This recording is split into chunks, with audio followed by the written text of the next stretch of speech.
The breath is bidirectional, which means that it's the only system or the only thing that you can do really that can alter the state of your nervous system just as much as it happens naturally. So when you're in a state of high stress, it's quite possible that your breath is up in your chest, you're breathing really fast.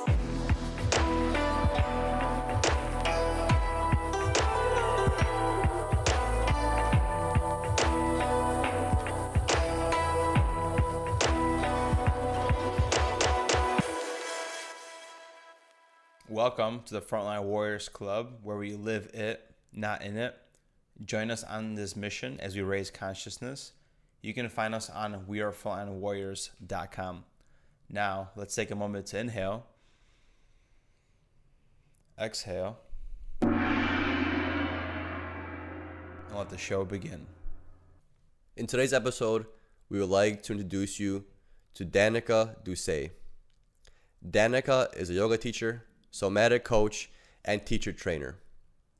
She's passionate about leadership and has overcome self-made limitations of imposter syndrome with high levels of self-responsibility.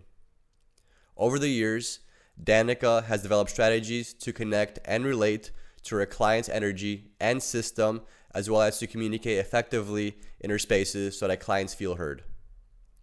Her focus is now on supporting leaders in navigating their clients' nervous system intuitively and develop more confidence in their communication skills and individuality as a leader. Her upcoming somatic training, Breathe and Elementals, covers all of this. Hey Danika, welcome to the show. Can you give us a little background about yourself and how you became the person you are today? Yeah, thank you for having me. So basically, I became a yoga teacher about 5 years ago, and this was kind of like super spontaneous. Didn't really expect to get into any of that realm. Before that, I was just kind of like working out, going to the gym, but a lot of like my life revolved around finding identities and things to latch onto to kind of fill this piece of self-worth. And so when I found yoga teaching, it became like something that was that became a means to fill this gap. I taught for about 3 to 4 years before kind of like taking a step back and looking at the ways that I was going about this. So right now I'm a coach, I'm a somatic teacher, I do breath work as well. And that transition for me was just realizing that doing what I was doing was kind of like putting a Band-Aid on a bullet wound. I was making people feel really good going into a yoga class. They were feeling all right, and then they were leaving. And there wasn't like this deeper transformation that was happening. It was just kind of like you do the thing and then you do it again and you do it again. And another part of that was just the way that I was coming into these classes. I mentioned this like kind of piece that was filling up my worthiness. I wasn't actually connecting with my students. So I was going in there, I was teaching a class, I was doing all the things, saying all the spiritual things and inspiring things, but like I wasn't really connecting to the people that were there. So over the last like year, I would say I really dove into more of the nervous system and why I do what I do. So I started doing this breathwork facilitator training, and this became like a big part of my business. Another kind of part to like, oh, I'm capable of teaching this thing, but like, why am I doing that?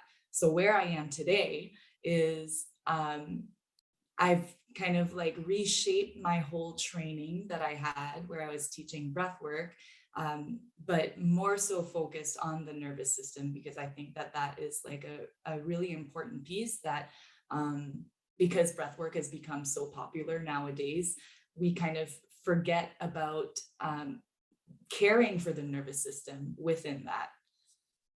Yeah. You mentioned somatics. So what exactly Yeah. is somatics? I know a little bit about it. It's like a mind-body approach where you try to figure out your feelings through how your body is reacting. Is that correct? What exactly is somatics? Yeah, so the way that I look at somatic is just anything that has to do with the body. I believe like soma on its own means body. So it's a body practice. Things like breath work and movement and even making noise, it's all things that will affect the body. So when you're looking at like somatic work, it's like breath work, you're directly going to the body rather than trying to like fix the logical mind, because you see like so much mindset work out there, which I find is absolutely great. But if there's, if there are things that are that we've kind of adopted for a long time, they get stored in the body. So why are we trying to like discipline ourselves with our intellectual mind when we can actually access the body? So if I'm teaching, or if I'm, for example, I'm with a one-on-one client in coaching, and I notice that they're speaking from their mind, it's also differentiating like when they're up in their mind and going versus like allowing them to drop in the body. That's when you would use the somatic practice to come into the body, so then I can talk to the body straight up rather than them having to like filter it through their logical mind. I'm reading a book right now called The Body Keeps a Score, and it's very fascinating how, yes, the nervous system and our mind are completely disconnected sometimes. And you make an interesting point how sometimes your client is way too high in their mind, and you know that their nervous system in a way is like taking over. So what is that exactly? Is it a fear that they have, or something gets triggered in their body where they completely become unconscious in a sense? Yeah, it's like a disconnect, right? It's like the body doesn't feel safe enough to respond, so the mind will go there right away. And I would say that they're kind of like heady, disconnected, disassociated. So there's no actual work that can happen when you're not like in your body. What causes this disconnect? Is it like past trauma, stress? What makes this disconnect happen? I think that there's a lot of different things that can go into the disconnect. It's when you're looking at the nervous system, you have like your sympathetic and your parasympathetic. So your parasympathetic is your rest and digest, and that's your state of like rejuvenation. And this is where you connect. This is where you like are able to have genuine interactions. But your system goes into a state of sympathetic whenever there's a stress. And back in the day, like, first off, your nervous system is there to protect you no matter what. It's there to keep you safe. But we can like kind of get into this stressful state when it might not be a stressful situation around. And so like, once you're in that stressful state, you're going to be looking for more threats around, and it's just going to reinforce that state. And if you get stuck like too much in the sympathetic, that's where your system can just shut down completely, and you like disconnect, you numb, dissociate. And I mean, like, a lot of people have a different way of responding to situations. Some people will go straight to disconnecting versus like activating their system. But a lot of times you'll have the polyvagal theory from Stephen Porges. If you've heard about that, he kind of goes into depth in explaining how when your system is super stressed and like you can't do it anymore, then it disconnects, and you kind of need to activate the system again to then be able to come to a place where you find like more regulation. I read a book about it, and he compared the nervous system of the human body to animals, and just like you said, there's disassociation. It's just a protective mechanism. For example, if a deer is about to get attacked by, I don't know if a lion attacks a deer, but whatever African deers, whatever, the gazelle, there we go, gets attacked, their nervous system protects them too, and they disassociate, so they don't actually feel the pain of the teeth and everything that's happening. So in our sense too, from childhood trauma or whatever the case might be, our body's disassociating because it's a protective mechanism to feel safe, quote unquote. Absolutely. Yeah. So you mentioned that yoga is more of like a temporary solution. Then how does breathing play into this? How does breathing help you you could say connect back to like the Yeah. origin. So fun thing about that is like both yoga and breathing are temporary solutions. They're not like an end all. And that's the biggest thing. I think that breath work has been advertised as this like get high on your own supply, like breath work is the way to a higher consciousness or whatever you want to call it. But I think that both of them are just supportive modalities to like whatever process that you're moving through. I think the bigger picture of everything is to be able to sit with whatever's uncomfortable. So I think that breath work oftentimes is used as a way to dissipate energy rather than being able to access the body. The way that I am using it now is like in very like just knowing why you're using it, when you're using it, what type of breath are you using, to relate to the system that's in front of you. So knowing what I know about the nervous system, I can then kind of like check in with my client and see where they're at and notice when they're coming up into their heads and do a little breath or whatnot that I find would be appropriate to bring them into the body so that we're able to access it there. But it's not something that I want to be, doing a full 60-minute session or whatnot. And the reason why is like, I've been there, I've done that. I did that for a very long time where I was just doing like a shitload of activating breath works. And I felt so good afterwards, but whatever uncomfortable sensation was in my body that I was trying to dissipate, I was releasing it for the moment, but it kept on building up and I wasn't actually getting to the root of the issue. It was just constantly pushing it aside. And I think that that's what I mean by like both yoga and breath work being these practices that are supportive and helpful, but like you're not meant to create a dependence on it. It's just like everything else, right? Before doing all this yoga stuff, I was working out a bunch. It's just a way to distract. To you think like, okay, because yoga and breath work are healthy practices and working out or whatnot, it's a healthy practice, that it's good and it is good, but that is not what is going to get you to address like those root issues of self-worth and fears and like imposter syndrome or like, like suffering, whatever you're putting onto yourself. So then what do you think is like a solution to that? There's multiple solutions for this. I know Matt and I are big proponents of talking about it. We feel like communication is big. If you don't release the thoughts you have in your mind, then they're always going to be with you. They're always going to be there with you. You're always going to be thinking about them. If you don't talk to somebody about them, you're never getting that real release. Like you said, you're just using the gym or yoga or breath work as a way to kind of push it behind you or store it for next time. So do you have any solution that you maybe give to your clients? Is it maybe to talk about it? What do you think works best for people? Like what has worked best for me has been like a high levels of self-responsibility. I think that in those moments where you're just like dealing with whatever you're dealing with, another big thing that's come up lately is like, there's no end to whatever you're going through. You don't need to like try to get out of the place that you're in and get to the next place. So a big part of it is like compassion for like where you're at in this moment, and then just responsibility. For the longest time, I felt like I was in a box, and I was in a box. I was in a box that I put myself in, right? It's like you create these limitations for yourself by thinking that you are a certain way, and that the thoughts that you're telling yourself, like you're allowing yourself to listen to these thoughts. And so I think like self-responsibility is the biggest thing that I lead with in my coaching containers. And like, I mean, there's no cookie cutter solution to every single thing that people are going through. But I think that like gaining more responsibility gets you out of this victimhood and into more power. And in your personal story, when did you identify that yoga, breath work was just almost an identity that you kept trying to find within yourself? When were you just like, all right, this is enough, Danika, this is what we're going to do? When did that personal responsibility happen?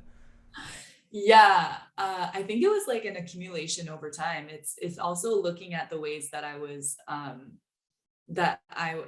showing up and attaching my worth to these things. It's like when I would mess up, then like I really took it to heart, and it was like, I am bad. And I think that's where the shame is. It's like, I am horrible, right? Because, back in 2020, I was teaching yoga, um, and I wasn't actually connecting to my students. And I was told then by another teacher that I was triggering people in class with the way that I was breathing. And I had like this heavy breath, and I had no idea. I was so like not self-aware of myself for that. And that just like shattered me in that moment. But then when I was able to be like, okay, well, now I know, and I can like, take a step forward from here. I can look at where maybe I wasn't doing things that were supportive for my students, and then start being more of a supportive leader. So from that place on, it was like, okay, how can I adjust myself? And it's been like this constant shifting as I go. It's like never ending. It's not ever thinking that I'm like there, that I'm the best teacher ever. And I think that is a big thing too, with like imposter syndrome, that I feel like a lot of leaders get into. Am I not good enough to do this? But I found out at the end of the day, just teach what you know. And that's where you start. You're not trying to be anything that you're not, and really like owning your own energy and your own like composition in that. Yeah, and you mentioned, responsibility for yourself, and that comes with self-respect as well.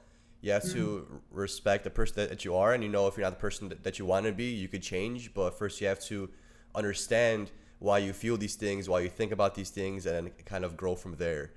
You mentioned containers. What are containers? Yeah. It's funny, you're not the first person to say that. I'm like, oh, it makes so much sense to me in my mind. But what I say by containers is like, just like, just a container is like whatever, a bowl or something that you put a lid on or whatnot.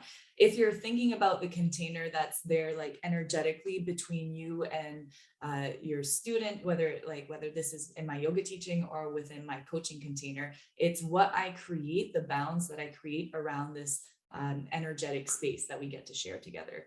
So the container for me is like, setting something that's very concrete on the outside, so that inside there's space to kind of move and be and have permission to do whatever needs to be done. So a container is like really setting the boundaries of like, there's no judgment here.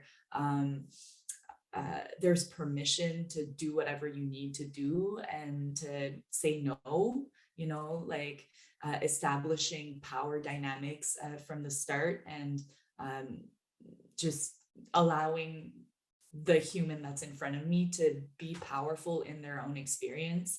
Setting the container where it's like, I'm not assuming that it's a safe space because I say that it's a safe space. Like I will never say that. And that's something that I used to say, and that's something that I've refined as well. It's like, you create a safe container over time, and it's not something that's just like given, it's something that's built. Yeah. Is that somewhere you keep your emotions and feelings? Is that kind of how it is? I mean, you could, yeah. It's like whatever you want to make it, really. But it's just like whatever's here.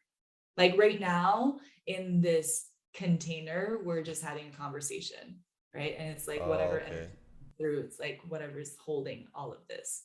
Okay, I was thinking of it being like a more internal thing, that you have like your own container within yourself, and that's what you keep in it. Well, that too,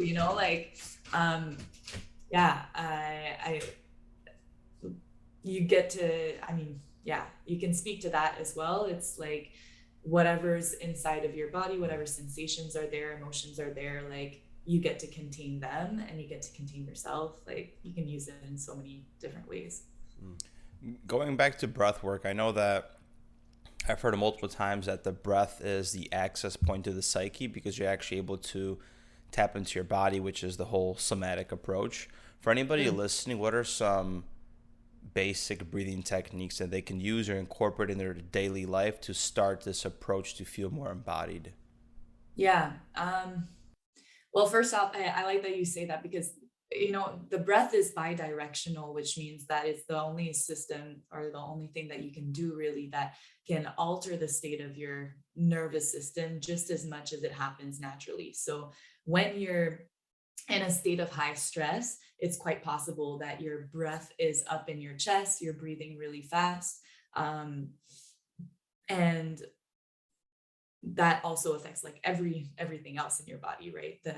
The way your blood moves in your body, if you're able to digest your food or not. And then once you're able to come back to a state of regulation in your parasympathetic, typically you'd be breathing more like deeper in your belly. You'd be breathing slower, and this also affects your whole system. So I guess if I were to kind of share a breath work that somebody could bring home, I would just say to, first off, just like allow your breath to be whatever it is. So I think that's like huge, right? When you're thinking about breath work, you're manipulating your breath. But I think like really most importantly, you want to be allowing whatever breath is there and being able to listen to it and know what's actually happening in your body. So if you take a moment and just listen to that,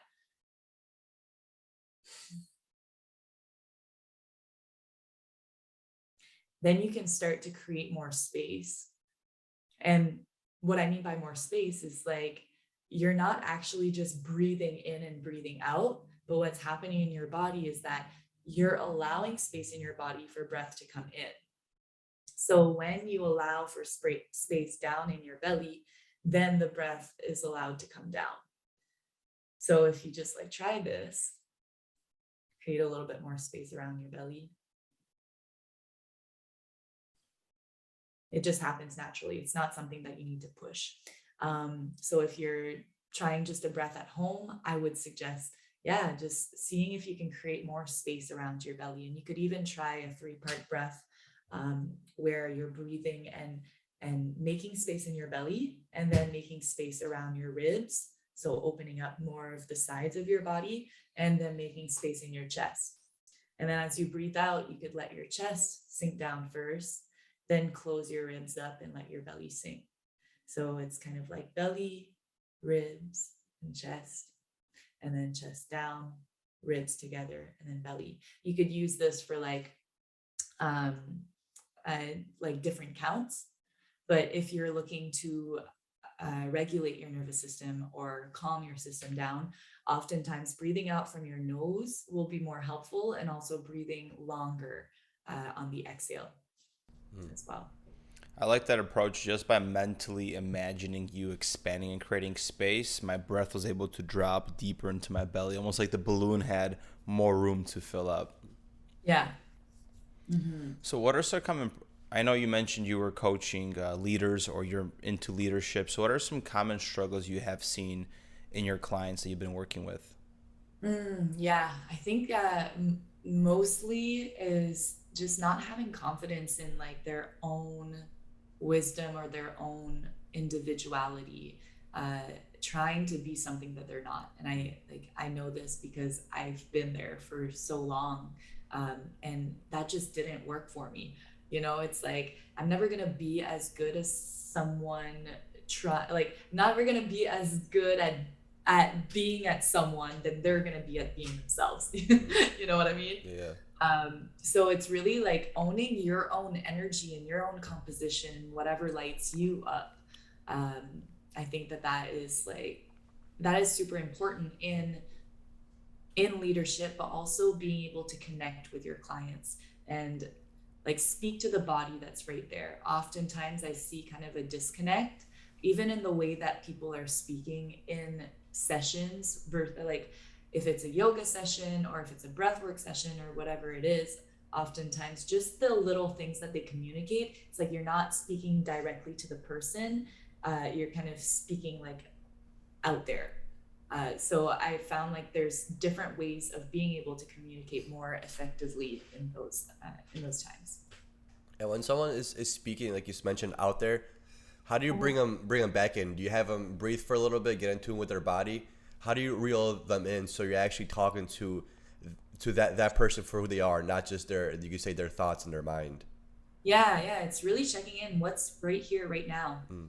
And I think that what I was really speaking to was like leaders leading a space. So in those moments there, um, I would use even just like the elementals. I've had this training that I am putting out. It's called Somatic Breath and Elementals, and that's where I speak of the elements: earth, water, fire, and space. And it's about using these elements to be able to bring it back and connect with the human that's in front of you, as well as just like understanding your own composition and where you stand in that.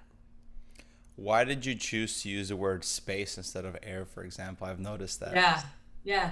I mean, you could use air, you could use Okay. space. There's no like, I do enjoy using space just because it's like the space around. Like there's so much space around, and I feel like a lot of people are afraid of one, taking up space, and then also um allowing for space, just like being silent sometimes is so much more helpful than trying to insert yourself and speak the right things. There's a lot to be learned from giving space and just listening as well. And then what do all the other elements mean, and how do they impact an individual? Yeah, so it kind of like alchemizes all together, but if you're thinking about earth, it's really being here. So when I think about earth in my body, it feels very grounding, it feels present. um, so I want to be able to anchor down. Now the flip side of this earth is that like maybe uh, if I get like too much of this, then like I could get stagnant, right? If you have too much earth, you're just like so that's why you want to balance it out. You've got the space around you. So when I think of space, there's like I said, just there's space to be able to have silence. And there's also space in between you and the person that's in front of you. So you have the space and you have the earth. Then when you're talking about water, it's a lot about your connection to yourself, your connection to your heart, to your gut, to be able to feel your own body that's right here, and then to also be able to connect with other people. But if you're like too much in this water, then you're going to end up like merging with this person that's in front of you. And the way that I would describe merging is like kind of taking on their experience, or kind of like getting too wrapped up into it, or trying to fix them, or whatever it is that you're trying to insert yourself in them. So you would use this earth and feel the earth, and then create the space around you to be able to pull out of this like merge. Then you have the fire. It's just being able to be direct and clear and, cutthroat sometimes. And I mean, like not necessarily cutthroat, but just being able to bring the message across without it being sugar coated. A lot of times it's difficult for leaders to be authoritarian, and I feel like it's kind of needed in these environments for the person to feel like they can let go and be held. They need to know that you've got them. And I think that the fire really implies like, I've got you, and like, I know where this is going. So what are some things you can do to improve your confidence? Because you said that for most leaders and for most individuals, confidence is the biggest issue. So with your teaching and your coaching, what are like the steps? Do you first try to figure out where this lack of confidence came from and then work your way up from there? Or are you just now focused on so much of the source and focus on more of the action, what you could do today to change your thoughts and make you more confident? Which approach do you use? I think it's really individual for everybody, but it has a lot to do with like focusing on your own shit. What are you good at? What lights you up? And not looking at everything else that's going on around you. Like, not trying to produce just to produce. It's like for a long time, I was checking off boxes. Oh, if I'm a teacher, then I'm good. Oh, if I'm this, then I'm good. Then I get my confidence. Then I get my self-worth. But it's like, what do you actually believe in? What do you actually want to be doing? And I think that the confidence comes from becoming more of an expert at what you're at, and also just like doing what you know, not and like evolving from there. Someone who's been doing some work for like a couple of months is not going to have the same experience as someone who's been doing it for 20 years. But then the person of 20 years had to start somewhere. You know what I mean? And the confidence gets built over time with that. But I think it has to do with also just showing up and connecting with the person that's right there in front of you. You'll get more confidence um, in being able to help people when you receive the feedback that you are helping them, and you're only helping them if you're really able to be there and present with them and not just like worry about yourself in that situation. That's powerful. And also, like, I would add on, like, the inner dialect is just understanding how you talk to yourself. You mentioned earlier in the episode, I had the same issue where I was just my own worst critic, and any little thing I did, which was minute, to me was this big deal, and I would just freaking bash myself because that's how I've grown up from, childhood. Is any little thing I did or messed up, it's like, you messed up, this is bad. And then it's, you take every situation into just being this grandiose thing that you beat yourself up for. It's like, back to what you were saying, Danika, was with the self-responsibility and self-respect. Like you owe it to yourself to do these things. If you want to be this person that you want to be, you can't shut yourself down. You have to know that you're gonna need to change, and it's okay to change. You're gonna need to change your thoughts, and it's okay to change your thoughts. You're a different person today than you were yesterday, but it's all you. No one's gonna do it for you. Just because Matt did it one way doesn't mean, hey, I'm gonna take Matt's approach and it's gonna work exactly the way it did. There's only one Matt, and like you said, there's only the best Matt in the world is this Matt. I can't be the best Matt. We got the best Matt right here. Thank you, man. Only thing I can be is the best Peter. If I always try to chase the best Matt, I'm never gonna succeed because there's only one Matt in the world. So that's one of those things where you owe yourself your self-responsibility, self-respect, that you are as one individual and you are who you are. So approach things in your own way. Of course, take advice and guidance, but don't try to fully become that person, because you're never going to be this figure that you want to be. No, exactly. And it's like you're just in a competition with yourself at the end of the day. You're like you said too, you can make different decisions as you go forward, and course correct as needed, but it's important to just do what feels right. And if it doesn't feel right, then do something different, and that's it. And with personal responsibility, and you were also mentioning externalizing your validation, it's very hard to realize where you're leaking that energy per se. I was actually getting coached, and we did a journal prompt about figuring out, hey, where is my external validation being put into?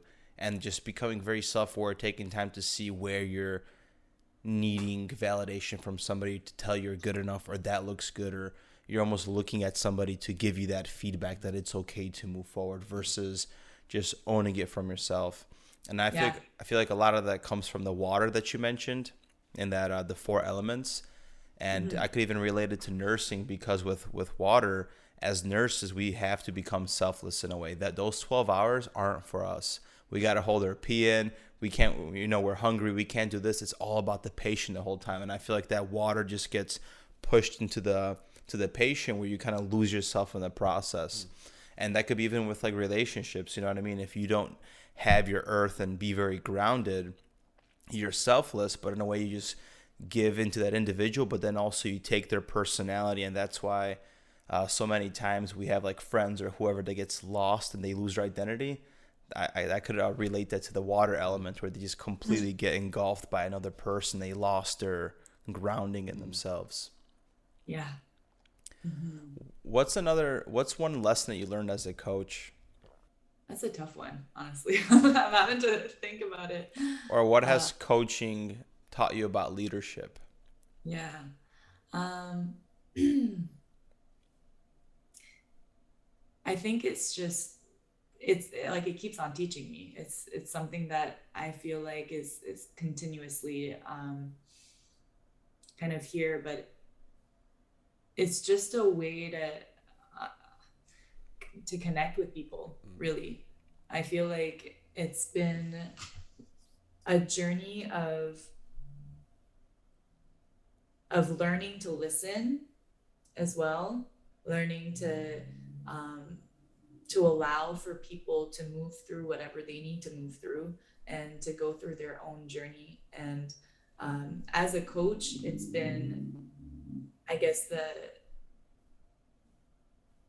the most important thing for me has been to just hold the space in the best way that I can.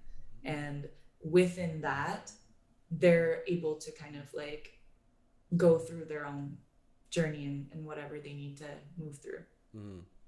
It's interesting because talking to people all these years, like patients and even friends and different individuals, like one thing that I learned is that people aren't really looking for a solution.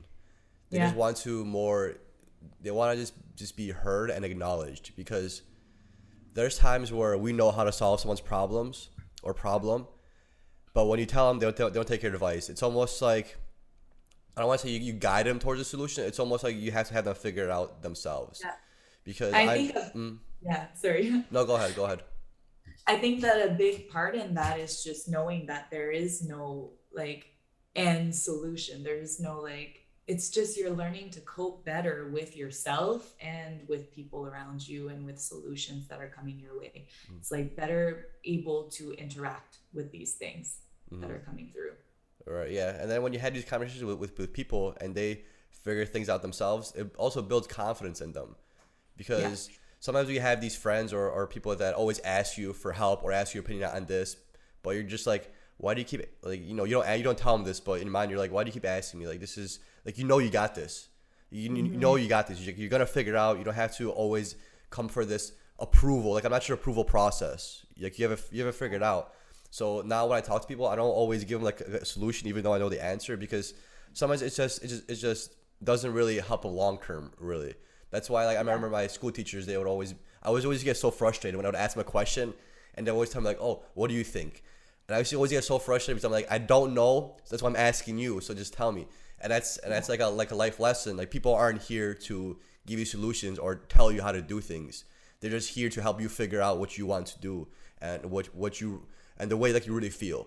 Like, people aren't here to give you answers. They're just here to help you figure out what you got to figure out. And that's how I think communication works best. If you're just there for somebody, just acknowledge them, listen to them, and help them figure out themselves versus you just telling them what to do. Yeah, absolutely. And I think that when it comes to leadership, there's also just, there are some things that I can teach them. So these are kind of two different things when I'm coaching versus when I'm, training people. And I think that when I am in that position, it's like, just the biggest thing that I feel like those leaders could benefit from is to really connect with the person that's in front of you. Yeah. Danika, where can people find you? So I'm on Instagram, Danika Doucet, and that's it. Okay. And when is your... Also in Moncton, New Brunswick. For sure. And when is your training, the somatic training, going to begin? So that is November 19th and 20th. I'm doing a weekend training over Zoom. It's really covering a lot of first off, it's the evolution of a breathwork facilitator training. I did a breathwork facilitator training 3 times last year, and it's kind of shifted and changed as I went on.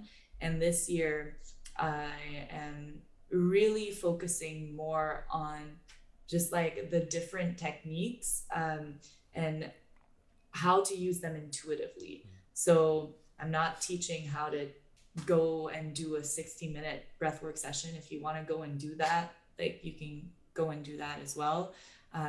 But I just don't find that to be helpful. So it's more so focused on being attuned to the nervous system and being able to navigate that more intuitively, and then also have confidence in your communication skills, being able to communicate to the body rather than speaking like to the mind. So there's a difference when you're actually like in that container and like speaking to the person.